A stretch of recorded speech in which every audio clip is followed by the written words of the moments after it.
So I use user-centered approaches for visualization design.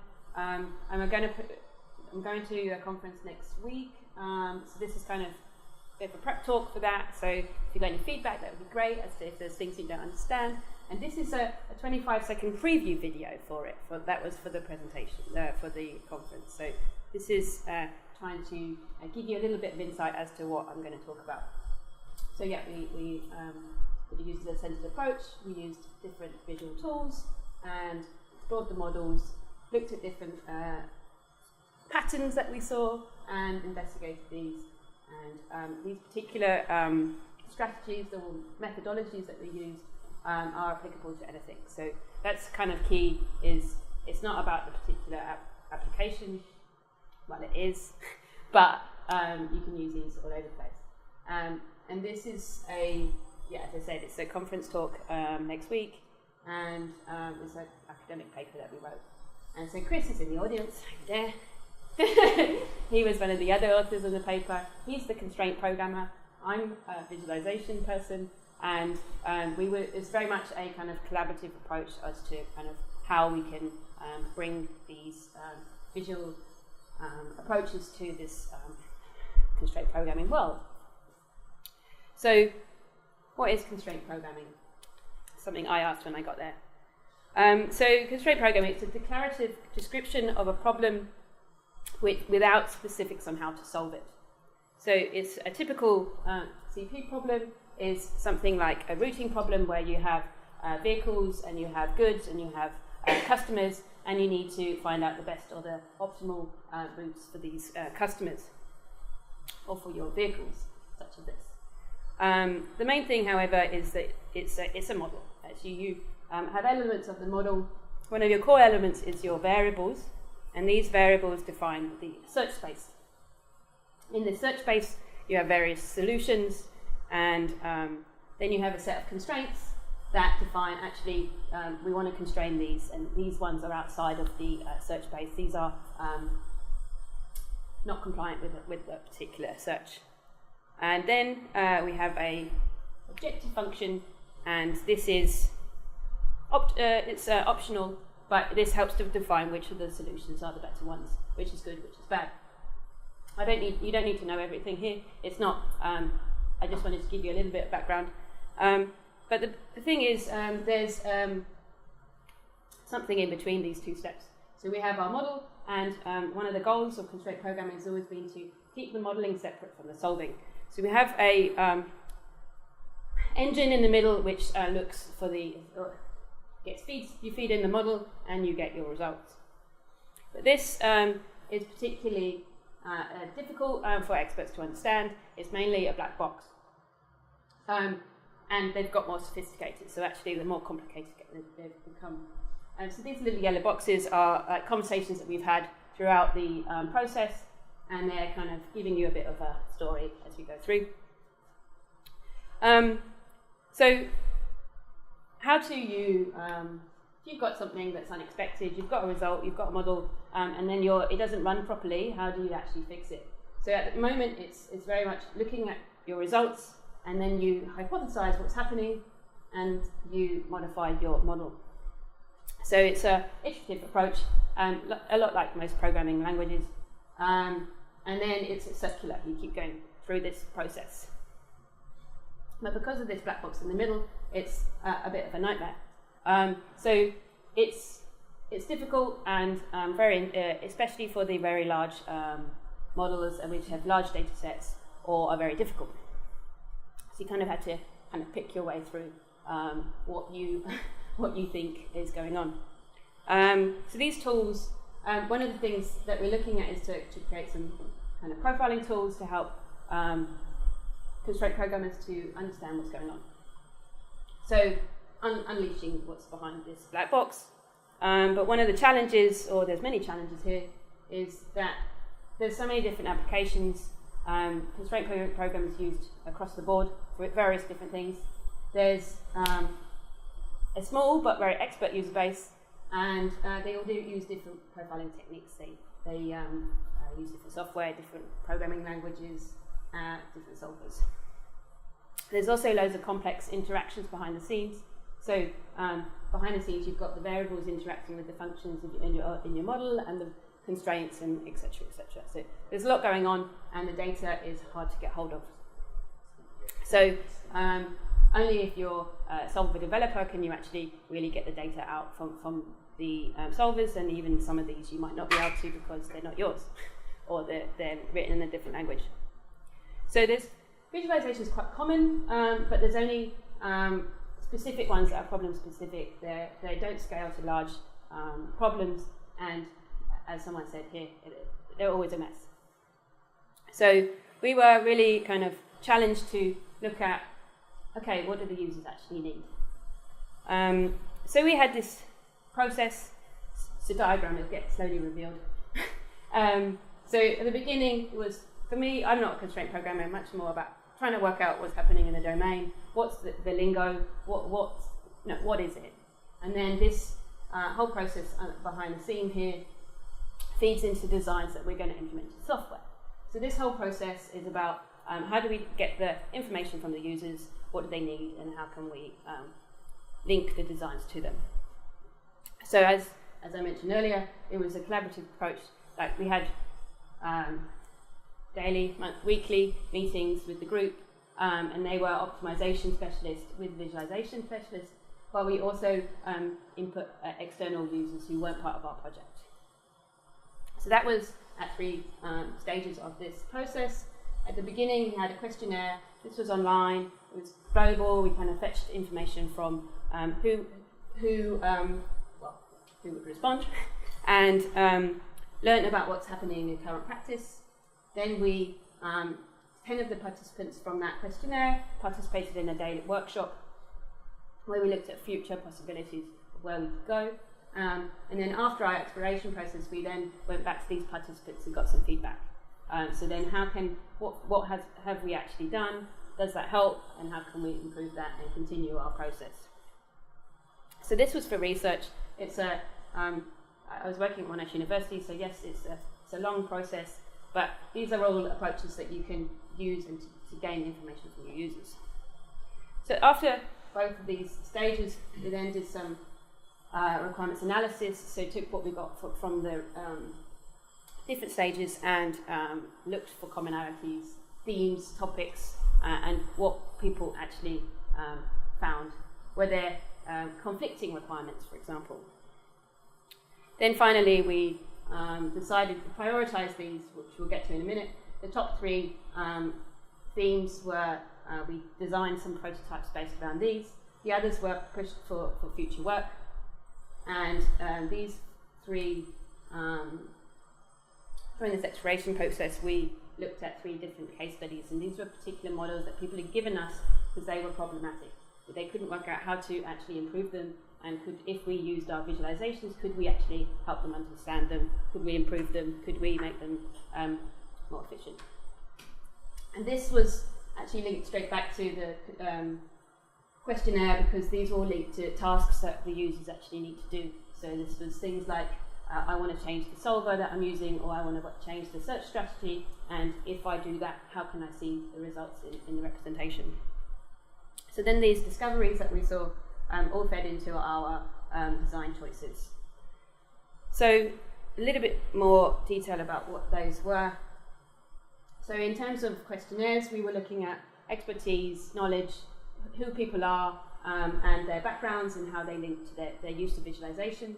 And in terms of visualization, I'm talking any types of visual representation. So it might be they use graphs, or they might sketch, or they use really nice large diagrams. So it could be all different types, and we were interested to know what their current practice was. And this was a graph that's based around profiling tasks. So how difficult they are, how difficult they find them to measure, and this was kind of rated on a 5-rated scale. And then we did an exercise based on we call it visual thinking, but how do they actually think about the problem? Do they think about them visually? Are some people more visual than others? And what we found actually was visualization was really core to this whole programming experience. You really try and work out the problem by sketching it and going on the whiteboard and really thinking about things visually, whether it's in your head or on paper or on a board. But that's the early stages of the process. It's not really at the later stages when you're trying to fix what's happening in the model. Some people did. So then we ran a workshop. This was looking at what opportunities are there in the future. How can we push these ideas that you currently have, but push them further outside of the box? What's actually possible? So one of the activities we did was looking at people's aspirations. What do they want to know? What do they want to see? And what do they want to do? So then we have these post-it notes everywhere. We're looking at common themes within these during the workshop, and then pushing them further and thinking about what's possible if they had those, if they were actually implemented. Then we had looking at barriers. So if you have what's currently causing these not to happen, if they want these things, why haven't they got them? So what's the barriers here, and can we remove them? Then we were looking at things like, so we had a whole session on visualization awareness, so showing different representations from really interesting ones, from very complex ones to really simple ones, and showing them what other visualizations are out there and how can they think about their domain in this way. So thinking of analogies based on their data, based on their current practice, and every time they saw a new visualization they had to think about this, and could this be relevant to me? And then finally there was a sketching exercise where they're looking at stories and think about a day in the life of, or my future day in the life of me, and how this could be linked to these aspirations from earlier. So there's loads of, we came out with loads of different things, but these are just a few of them. Throughout the day there was lots and lots of talk of how visual analytics and analytics in general could really help this process of profiling your model.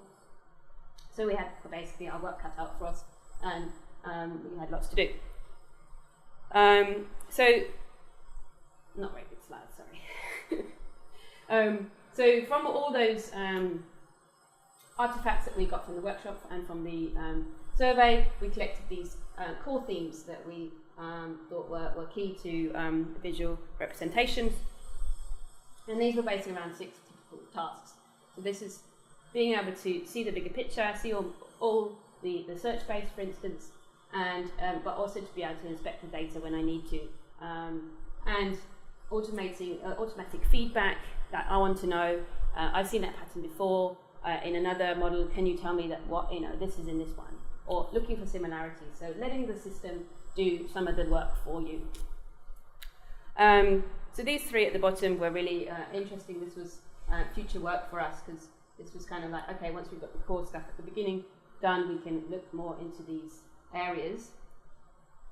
And the other 15, we prioritize them based on the impact to the user and how important they are. The difficulty is to program, so not only the data but also the visual representations, and what previous work's been out there, because this is research. So we have to kind of make something novel. So that's how those ones were ordered, and they'll come back in a minute, over here. So thinking about those, we were interested in, an overview of the search space. I was kind of shocked by this, because I thought that was kind of normal, being able to see the information on the screen. And one of the key representations that gets used a lot in constraint programming is a tree-based representation, where you have a binary tree, which looks a bit like this. So you have your individual nodes, these are your search, and then it goes back and forth and looks for your solutions. This is one particular representation which is squashed and made smaller, but this usually would look huge and you'd have to pan it. But we were then looking, so one of the key things we looked at was different tree representations. So what they've got now, can we look at different ways, and are they useful? Can people understand them? Can you see more about can you get an overview? And can we add more data to them? So things like having this discovery, being able to identify patterns, and seeing things that they didn't see before. So this one underneath is the same data, it's just shown in a different way, and we've coloured them by their variable that they're searched on. And I'll come back to that in a second. The other ones were more compact representations, and these, this is showing time across the screen, these ones show time like a clock. So we found this one particularly useful. And the little ones, these are called small multiples. These are actually also useful to show a pattern, but they're quite hard to interact with. So we were showing those as not filled in to see the pattern of the search space, and also to show the interaction, which you'll see in a second. But one thing's core here was also linking the information back to the model. So the model that you've written, how can we see our variables that we wrote? So then we have a color coding system here. So this is a variable in the model, and it's actually an array of variables. So underneath you've got variables being searched on, and the number of times they're searched on is recorded by color. So the darker ones show the ones that are searched on more often.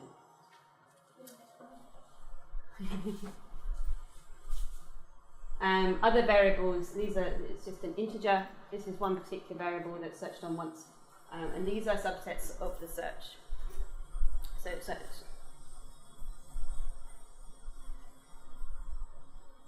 the other thing we then looked at were statistics and general information. So this was there were some very basic statistics at the top, just to give me an understanding of what the data was being, which files were being looked at. And then underneath it was aggregating the data and showing kind of bunches of the information. This is 1% of the search each time, which, yeah, was okay. It did its job. It could be designed better. Underneath that was, so these are 3 different types of timelines. The first one was grouping the information by its subset. The other ones was looking at each individual node of the activity, the failures, the red ones are the failures. And underneath this is looking at learning activity, which is one of our core things over here, the behaviour of when the search learns something and then uses it again. It should start and it's not playing. Yeah, so each of these views are all interactive. So when you hover here, it'll tell you about the particular variable. And the things that show up in different colours, you've got some light ones here. These are showing where that particular learned fact was used again in the future. It used its knowledge later, so you can also see them in the smaller thing here. Anyways, we also looked at some of these other ones down here. I don't want to go into too much detail. So one particular model that we looked at was this model here. This one is, at the beginning we looked at it and thought it was a bit odd. It has this really loopy representation. So then we looked at which variables were being searched on, and it shows that at certain instances it's showing repeatedly searching on the same variable, and it's doing repeated work it shouldn't be doing. So then you can inspect the data, look into the variables, see that they're failing on consecutive variables, and from that we discovered the search strategy is just not particularly efficient, so we were looking at different search strategies. Which produces different representations. So we ran the model, changed the search strategy, and this one was these old alternative representations. So we started seeing interesting colours, and I started to learn more about this model. But this was the original, and then we had these two, which were better, they were quicker, and they had a less weepy representation. And the users thought this was really interesting because they could see shapes and patterns and information that they hadn't seen before. And one thing that we also found was quite interesting. So this was the pattern that we saw, and as the input data increases, so it's looking for a more difficult search, the number of nodes and the time it takes is longer, but the overall pattern is very similar. So we got this particular pattern that we were looking for, and then suddenly it goes a bit crazy, and we see this kind of anomaly that I can never say, we detected this oddity, let's call it. This was a particular thing for that particular solver, and we then forced the solver to act in a particular way and reduced the number of nodes, and we got our previous representation back. So we only found that out by trying different representations and seeing this pattern that we had seen before. So in general, there's been really interesting feedback. They found that they never really expected to see patterns, that they now can get an impression of what the solver's been doing. The feedback's been really positive to kind of keep going with the whole design process and keep the users involved. So this interaction between the model and the program, the model and the solver, and then helping target your efforts when you're trying to improve your model. And it continues. It's explanatory, it's more informative, and it's great. Anyway, so conclusions. This is it's quite early work. It's my old group were like it's very much about trying to get behind the scenes of looking at this computation and trying to get some of that data out and explain what's happening. So this explainable AI was a term that I heard last week, and interesting. I think it's really helping the users really see what's happening behind the scenes. And is it just the expert users? Maybe it's people also learning how to program in this way. So we saw some really cool insights, and we had 3 case studies in this particular work. That was just one of the case studies. But it was very key was working collaboratively, being iterative in the design, and using user-centered approaches to really work with the users and see what they needed. This is being implemented into software, and it's going to get tested with students in a large online course. But there's still scalability issues looking at alternative data from other solvers. So there's loads to do. And there's also, you can stand in the data. So me and my colleagues were, the group that we work for is called Immersive Analytics, and a lot of it about it is to get into the data. So I put it up on the big screens, and we were discussing how we could use these big screens to help us redesign stuff, but see things in the model that we didn't see before. If you have some big screen. So that's the Faculty of IT at Monash. So yeah, that's the work. I'm sorry if it was very fast. Yeah, I talk a bit fast. Anyone got any questions? How helpful were the big screens overall? They were really nice to explain. So standing in there and explaining what the representations were. So people in your project or other people? Both. So people in the project, and Max who's there, he works in my room, so he sees the work all the time and comes here a lot. But I also one of the students who's doing constraint programming work, he hadn't seen the work before, and we were standing on the screen. So to explain to him the representations was quite easy, but to do the interaction was more difficult because it's relatively slow to interact with the HTML, which is relatively slow on a computer. So in there it was kind of painful. So there's more work to be done to make it more efficient. But actually it was quite interesting to stand there and see things.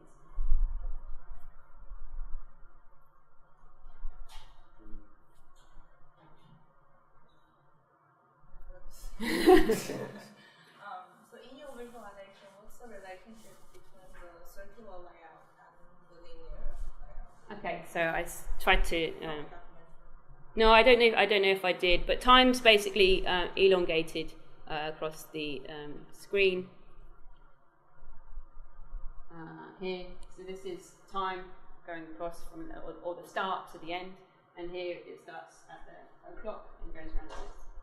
So it's exactly the same data. Oh, okay. It just spins it around in a circular form. So it's a much more compact representation, but it's more difficult to interact with. Okay, so is there a reason? So the linear layout is basically the interaction, whereas that is... So it was quite interesting. We found this one particularly useful. It worked well in the situation because the search runs, you expecting it to be like this, because that's what was used to in the representation. I found those ones really useful to show the selections and have the small ones. They were also good to show some patterns. So that screen where you saw, you can instantly see they're very different. So like that kind of thing was really, really good. But there's this massive amount of data going on here. So you know, interacting with the small nodes inside it is a bit painful. So having one thing that I would really like to do is kind of show how this is the data, but this pattern is like this, and draw like skeleton representations to show the patterns rather than show all the information like it is now.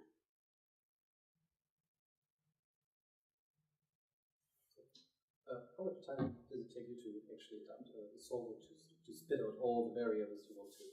So Chris did that. Yes.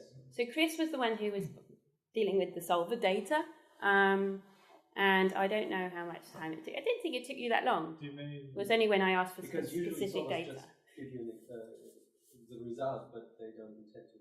That's right. Yeah. So there was some overhead. So we instrumented the solvers so that normally, as Peter says, the solvers run and the answer comes out. So we had to alter the solvers so they would produce all of this data as they went along, so that it could be visualized. And the overhead of adding that, I think, is what you're asking about. It's not that much. It wasn't a factor of 2 or anything. So it was. How many solvers did you put out? I tried 1, 2, 3. Yeah, there's 3. All open source. Now. Yeah. Yeah. Okay, cool. And even a group that we were not involved with, They're very excited. They want to do it. Yeah. They did it themselves. Well, we did the initial bit, and they actually used it and improved it. And apparently, so one of the students who was involved in related work went over to visit them last month and found that they'd been using it all along. Yeah, so the system behind the scenes, one of the students was working on, and Chris, and yeah, so that system's still there, and we're implementing some of this visual representation on top of it. So it's just improving the data and kind of getting the visuals working with the data behind the scenes. Now the bottleneck seems to be the browser and JavaScript and HTML with the data sets. So how many data sets are in the model? Let's say a huge one. So I was because you have to store every step, right, of the solver. Yeah. So I was working with small, medium data sets. Like in megabytes or gigabytes. What does the browser have to deal with? I think in some of these it's like 100,000 nodes. Yeah, it was struggling with more than 100,000. But it's not a lot. But also because these are repeated. So you have along the screen, you have them insert with things. So but that's what one of the students is working on, implementing the visuals in C++, maybe. Yeah. So that they and being able to move between the views.